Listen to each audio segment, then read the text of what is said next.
പോലീസിനെ ആക്രമിച്ചെന്ന പരാതിയിൽ പഞ്ചഗുസ്തി താരത്തിനെതിരെ കേസെടുത്ത സംഭവത്തിൽ വാഹനത്തിൽ നിന്നുള്ള ദൃശ്യങ്ങൾ പുറത്തുവിട്ട് ജോബി മാത്യു. എടത്തല പാലത്തിൽ ഇന്റർസെപ്റ്റർ വാഹനം പാർക്ക് ചെയ്തതുമായി ബന്ധപ്പെട്ട തർക്കത്തെ തുടർന്നാണ് പോലീസും പഞ്ചഗുസ്തി ചാമ്പ്യനായിരുന്ന ജോബി മാത്യുവും തമ്മിൽ സംഘർഷമുണ്ടായത്. AR ക്യാമ്പിലെ പോലീസ് ഉദ്യോഗസ്ഥന്റെ പരാതിയിൽ ജോബി മാത്യുവിനെതിരെ എടത്തല പോലീസ് കേസെടുത്തിരുന്നു. ഇയാൾ എന്നെ മനഃപൂർവ്വം തടഞ്ഞുകൊണ്ട് പോയിക്കൊണ്ടിരിക്കുകയാണ്. ഈ പോലീസ് ഉദ്യോഗസ്ഥന് എന്താണെന്ന് അറിയത്തില്ല. ഇങ്ങനെ പോകേണ്ട ഒരു കാര്യമില്ല ഇയാൾക്ക്.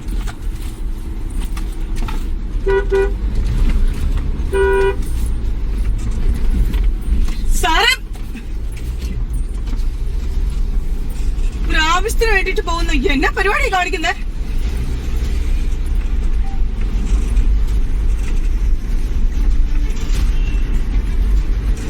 എന്നാ അഹങ്കാരം ഇത്? എന്നാ സാറേ ഇത്?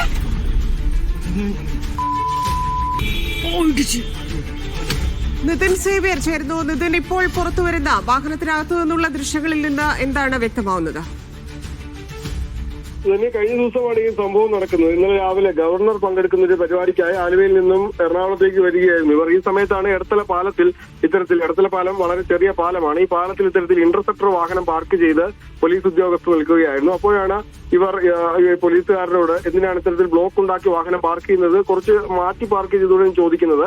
അപ്പോൾ ഈ പോലീസുകാരൻ ഇവരോട് പ്രതികരണമൊന്നും നടത്തിയിരുന്നില്ല. പിന്നീട് കുറച്ചു നേരം കഴിഞ്ഞാണ് ഈ പോലീസുകാരൻ വാഹനവുമായി ഇവരെ പിന്തുടർന്നെത്തുന്നത്. പിന്നീട് ഹോണടിച്ച് ഇവരുടെ മുൻപിൽ കയറിയ ശേഷം പിന്നീട് ഇവരെ കയറ്റി വിടാതെ വളരെ പതുക്കെ മുന്നിൽ കൂടെ പോവുകയും ഇടയ്ക്കിടയ്ക്ക് വളരെ പെട്ടെന്ന് ഇവരുടെ മുന്നിൽ കൊണ്ടുവന്ന് ബ്രേക്ക് ചവിട്ടുകയും ചെയ്യുകയായിരുന്നു എന്നാണ് ഇവർ പറയുന്നത്. പിന്നീട് ഇവർ മുന്നിൽ കയറ്റി നിർത്തി വാഹനം നിർത്തിയപ്പോഴേക്കും ഇവരുടെ വാഹനത്തിൽ കൊണ്ട് ഇന്റർസെപ്റ്റർ വാഹനം ഉപയോഗിച്ച് ഇടിച്ചുവെന്നും പരാതിയിലുണ്ട്. പിന്നീട് ഈ ജോബി മാത്യു പുറത്തിറങ്ങി വരികയായിരുന്നു, പോലീസുകാരനുമായി സംസാരിക്കുന്നു. ഈ സംസാരത്തിനിടയിൽ പോലീസുകാരൻ യൂണിഫോമിലല്ലായിരുന്നു, ഇയാൾ മഫ്തിയിലായിരുന്നു ഉണ്ടായിരുന്നത്. അതുകൊണ്ട് പോലീസുകാരൻ അയാളുടെ ഐഡന്റിറ്റി വെളിപ്പെടുത്താൻ തയ്യാറാകാത്തതിനെ തുടർന്നാണ് അയാൾ ഇവരുടെ ദൃശ്യങ്ങൾ എടുക്കാൻ ശ്രമിച്ചപ്പോൾ ജോബി ഈ ഫോൺ പിടിച്ചു വാങ്ങുന്നത്. ഈ ഫോൺ പിടിച്ചു വാങ്ങി ജോബി നേരെ SP ഓഫീസിലേക്കാണ് പോകുന്നത്. SP ഓഫീസിലെത്തി SP-യുടെ PRO-യുമായി സംസാരിക്കുകയും ഈ ഫോൺ SP ഓഫീസിൽ നൽകുകയും ചെയ്തിരുന്നു. പക്ഷെ പിന്നീടാണ് ഇത്തരത്തിൽ ജാമ്യമില്ലാ വകുപ്പ് പ്രകാരം പോലീസുകാരനെ മർദ്ദിച്ചു എന്ന പരാതിയിൽ ജോബിക്കെതിരെ കേസെടുക്കുന്നത്. ഇന്ന് രാവിലെ നിരവധി പോലീസുകാർ ജോബിയുടെ വീടിന്റെ മുൻപിൽ ജോബിയെ കസ്റ്റഡിയിലെടുക്കാനായി വന്നു നിന്നിരുന്നു. പക്ഷെ പിന്നീട് അവർ തിരിച്ചു പോവുകയായിരുന്നു.